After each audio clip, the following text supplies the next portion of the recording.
Todos hemos visto prestar juramento a un nuevo ministro del Interior. Se trata de un general en situación de retiro de la Policía Nacional, que se jubiló después de haber sido jefe de la región policial de Lima, que es una responsabilidad bien alta en el ministerio. Se trata del señor Vegaso, que desde ya hace 48 horas tiene la responsabilidad máxima en la política contra la delincuencia y la criminalidad. Por eso hemos invitado a dos personas que se dedican al estudio de la criminalidad y la delincuencia, como es el exministro Kluber Aliaga, actual vicerrector de la Universidad Bausate y Mesa, y a Ricardo Valdés, de Capital Humano y Social, que ha sido viceministro también en este mismo ministerio. Yo quisiera comenzar preguntándole a Kluber Aliaga qué cosa sabe y qué piensa usted sobre su ex colega, el general Vegaso. Muy buenas noches, encantado de estar en el programa, Fernando. ¿Qué es lo que te puedo comentar de Hugo Vegaso? Es que el destino que nos encontramos alguna vez en la carrera fue precisamente en una unidad que es muy importante, la Dirección de Asesoramiento Personal del Comandante General, es decir, los que le hacen el trabajo previo. Estaban en un pequeño comité, entonces ustedes dos. No tanto un comité, era un equipo. En la época que estuvimos nosotros era un equipo fuerte que analizaba todo, diagnosticaba todos los días toda la problemática de la policía, desde educación, salud, la parte operativa, administrativa, operativas, fronteras, inteligencia, todo.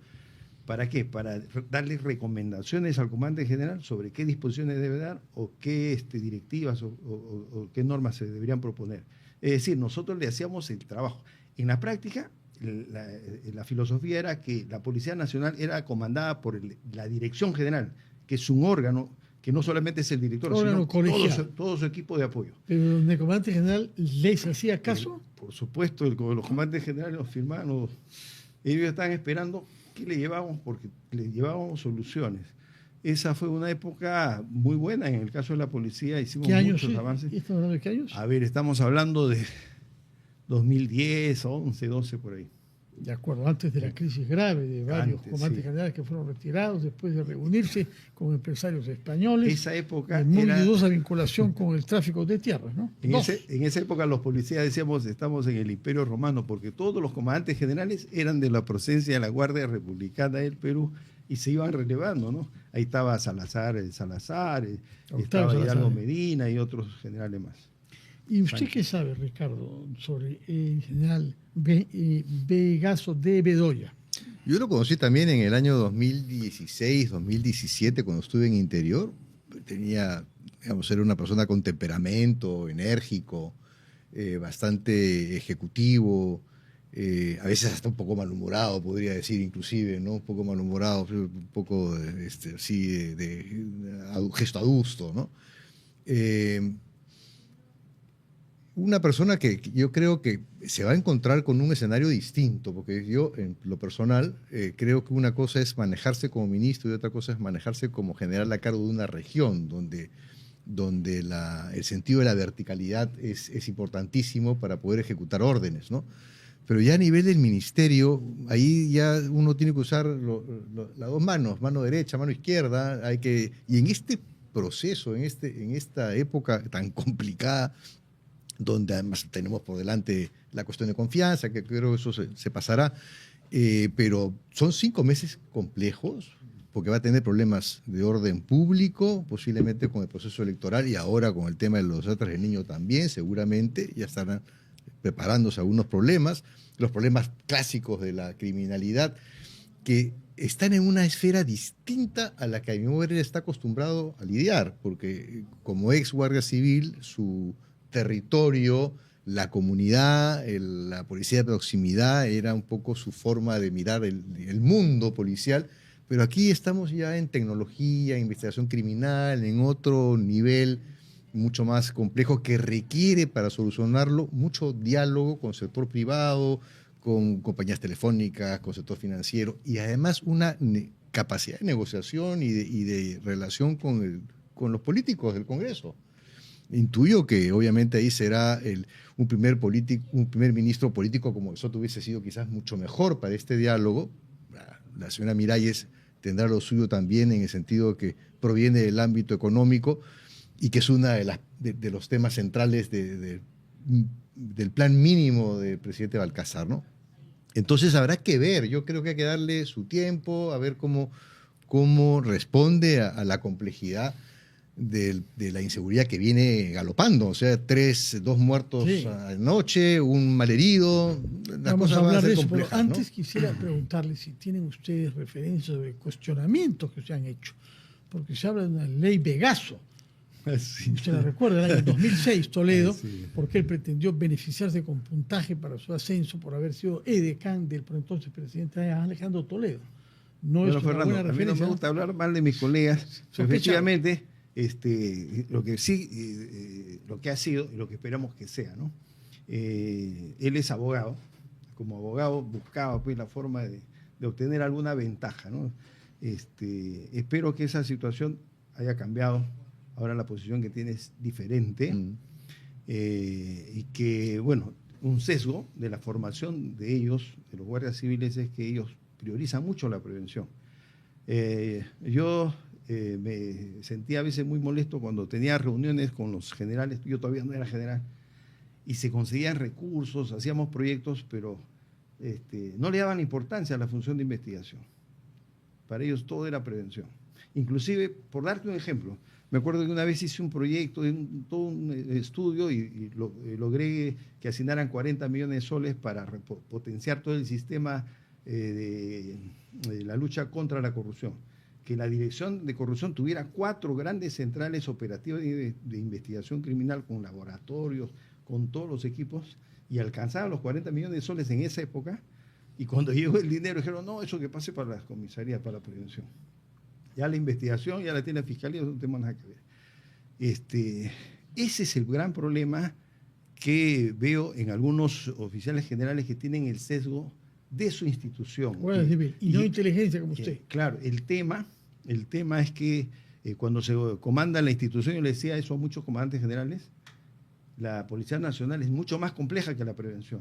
Hay lugares que se necesita la prevención, otros momentos que se necesita la investigación, se necesita la policía secreta, se necesita inteligencia, se necesita un acercamiento a la población. El manejo tiene que ser estratégico y diferenciado. No se puede hacer un plan lineal, un plan vecindario seguro para todo el Perú. Eso no funciona. De acuerdo. Ahora, permítame regresar a las circunstancias. ¿Tiene referencias sobre alguna adición o afinidad política del señor Vegaso? Bueno, se ha dicho mucho que hay cuotas de poder de algunos partidos acá en el gabinete. Yo ando preguntando qué ministro. Y por eso quiero saber si saben algo sobre Vegaso. ¿Es cuota de algún partido, alguna bancada? ¿Tiene alguna simpatía conocida por algún líder político? Bueno, yo creo que a mí me agarró de sorpresa su designación como ministro, ¿no? Y alguna relación tenía que tener, ¿no? Indudablemente, él ha sido, creo que trabajó como seguridad del presidente Toledo, debe tener algún contacto. Toledo tiene poca influencia en el Estado. Debe tener algunos contactos con políticos, porque el hecho de ser edecán del presidente te facilita conocer pues muchos personajes políticos. Pero estaba como comandante en esa época, ¿no? Claro, pero lo que me gustaría decirle a Vegaso de acá a futuro es que diseñe estrategias operativas. Lo que está fallando son estrategias. Y, por ejemplo, un pequeño guachito. ¿Cómo hubiéramos vencido al terrorismo? ¿Capturando a los senderistas o capturando a los cabecillas, a los líderes? El Sendero Luminoso muere cuando se captura su cúpula dirigencial. Porque si no se captura la cúpula, tú puedes agarrar a miles de combatientes y sigue reproduciendo, sigue captando más militantes en las universidades, en los institutos, en los colegios. Pero cuando tú lo descabezas, desaparece él. Entonces, fue, ¿no? La única forma de desaparecer a las organizaciones criminales que hoy en día están copando el tema del cobro de cupo, extorsiones a nivel nacional, es ir hacia las cabezas de los líderes. Porque, por ejemplo, se ha dado un sistema para que la justicia sea más rápida, los juzgados de flagrancia, las unidades de flagrancia. Eso es peligroso. ¿Por qué? Porque se captura al chico que está cobrando cupo, haciendo la llamada o dejando el explosivo, pero eso es un soldadito, fácilmente sustituible. Y si lo sometemos a un proceso de flagrancia, admite su culpabilidad, no delata a los siguientes eslabones y ahí queda la investigación. Si nosotros hubiéramos actuado así con el terrorismo, no hubiéramos vencido el terrorismo. O sea, hubiéramos capturado simplemente a la infantería. ¿Quién nos dice, Ricardo Valdés, sobre Vegaso, para terminar, si tiene alguna referencia Porque yo quisiera discernir. A ver, para mí también ha sido una gran sorpresa. Obviamente he preguntado donde he podido y en algún momento me informaron desde algunas fuentes cercanas a la presidencia del Consejo de Ministros que decían que era una recomendación de Soto, cosa que yo descarto, porque me consta que Soto estaba buscando civiles para el Ministerio del Interior un poco. Por eso que se hablaba, que justamente hablaba Kluber hace un momento, que es que el sector policial es muy complejo y aún siguen habiendo estas peleas entre los códigos cada vez menos porque hay una policía nacional, pero aún quedan ciertas remanentes, ¿no? Y eso es así. Y es verdad, nos reíamos hace un rato. ¿Y la última generación, usted era PIB, no? Sí, pero yo he tenido la suerte de trabajar cada 2 años, como te contaba una vez, en diferentes unidades. A pesar de que dominaba un área donde yo prácticamente había hecho todo, y la tenía fácil, yo quería conocer más y eso me ha permitido conocer otros lugares, conocer el campo policial en diversos sitios. He estado en el CIN, he estado en la Dirección de Inteligencia de la Policía, en unidades operativas, en Interpol. Es decir, tengo una visión más amplia. Tomamos nota de eso. ¿Qué nos estaba diciendo entonces? Definitivamente, por el lado digamos, el fallido premier de Soto, él le buscaba un candidato civil para hacerse cargo del ministerio, que era parte de esa cuota de independientes de la cual se habla mucho ahora y que él se sintió tremendamente sorprendido. Así que no creo que Vegaso venga por el lado de Soto. Él Vegaso tuvo una buena gestión en Cajamarca en el 2015. Cajamarca es un territorio muy cercano a Lambayeque y a La Libertad. Acuña es chotano, es cajamarquino. Balcázar también cajamarquino. Sí, yo no descarto que por ahí sea más que una conversación, y como dije, de repente es la cuota del propio presidente, no que se hayan tenido algún tipo de conocimiento. ¿No? Sí. Relaciones de ¿No? Pues entonces ahí yo creo que por ese lado viene, a mi modo de ver, porque yo no he encontrado otra conexión. Y con respecto, sí, a la ley Vegaso, yo recuerdo que en el 2016, cuando regresé al ministerio, se hablaba de la ley Vegaso, ¿no? Y se hablaba en un tono, digamos, bastante negativo, ¿no? Sí. Con respecto a ese manejo de las influencias. Y el propio Vegaso ha declarado en el documento que tienes que firmar, pues, ¿no? La creación de intereses, etcétera, que tiene un proceso abierto actualmente como consecuencia de una disputa con un terreno. Por una propiedad. Una propiedad, así que parece que influyó, no sé si en Andahuaylas, porque está en Santa Anita el proceso. El proceso está en Santa Anita, vivienda, pero era porque había digamos, un grupo de andahuaylinos que tenían una propiedad, en fin, no conozco muy bien el detalle, pero él lo ha declarado, no lo ha puesto ahí en el documento. Está muy bien. Ahora bien, ¿qué pasó? ¿Saben ustedes lo que pasó con el plan de seguridad que nos anunció Geri varias veces y que postergó tantas veces que al final partió él sin que haya plan? ¿Qué saben ustedes de ese plan? Bueno, he revisado algunos apuntes sobre el plan. Básicamente están enfocándose en el tema de la lucha contra las extorsiones y el sicariato, pero es bastante declarativo que la estrategia se va a centrar en eso. Sin embargo, un plan no es más que lo que está escrito, es fundamentalmente lo que se hace con el plan. Y acá, respecto a lo que le corresponde a Vegaso y el sentir de muchos oficiales de la Guardia Civil, es que mejore la prevención policial. La prevención policial no está en su mejor momento, en su mejor expresión. O sea, se puede hacer mucho para optimizar la prevención. La prevención es importante y contribuye mucho a la seguridad. Ahora, en el tema de inteligencia e investigación tendrá que apoyarse por otros expertos porque en esa área no conoce. Y el problema está ahí, ese es el nudo en estos momentos, ¿no? O sea, ¿qué hago con toda la información que manejo como policía con las 75.000 denuncias acumuladas? ¿Cómo le saco provecho a esa información? Por ejemplo, para esa parte que dice Vargas, hay que conformar un grupo de inteligencia operativa. La DIRCOTE tuvo éxito porque se le dijo ya, el GEIN se encarga de Abimael, el BREDEC, el GEIN 2 se encarga de Polay. Es su objetivo. Y agarrar a la cabeza. Y para eso hacerle todo un trabajo de inteligencia hasta llegar a las cabezas. Entonces acá lo que tenemos que hacer es eso, crear unidades de inteligencia operativa que comiencen a recoger cada indicio, cada evidencia hasta llegar a los cabecillas de las organizaciones criminales que están cobrando cupos. Ahí está la información en las denuncias. O sea, lo que pasa es que ahí tienen la posibilidad de meter toda esa información a un sistema de de manejo de información, de hacer minería de datos, y ahí tendríamos la cantidad de números telefónicos que se repiten, la cantidad de cuentas bancarias que se repiten, los sectores más involucrados en los temas extorsivos. Eso es información e inteligencia, ¿no? Por eso, tío, inteligencia operativa es eso, inteligencia. Claro. Y de ahí ya con esa información planifica, ¿no? Analizaba toda información, toda la información. Y había menos recursos tecnológicos que ahora, ¿no? Ahora tienes la inteligencia artificial, pone el megadato y te lo analiza más rápido. Todo lo que es número, en todo caso, y nombres propios. Inclusive la voz, o sea... hay muchas cosas que se pueden hacer y que ahora en estos temas. Ahora, con respecto al plan, lo que también sabemos es lo que el propio alcalde Rayardo nos ha dicho a todos, ¿no? Porque esto es un conjunto de generalidades. Y un plan no puede ser generalidades. Un plan tiene que tener indicadores, tiene que tener responsables, tiene que tener presupuesto, tiene que estar todo claramente definido para poder ponerlo en práctica. Si son solamente generalidades, yo entiendo que por esa razón ese plan fue postergado una vez, postergado 2 veces, postergado 3, presentado en el CONASEC y ahí ha quedado un poco oculto. Y a mi modo de ver, este plan, lo primero que debería hacer este gobierno, el actual, con el ministro Vegaso a la cabeza, es presentar el plan, hacerlo público. Ese plan que no ha sido aprobado. Ese plan, no sé, porque por lo menos hay que aprovechar los 3 meses que lo trabajaron. Bueno, pero según nos dijo el señor Ernesto Álvarez, solamente la Fiscalía presentó objeciones en 30 páginas.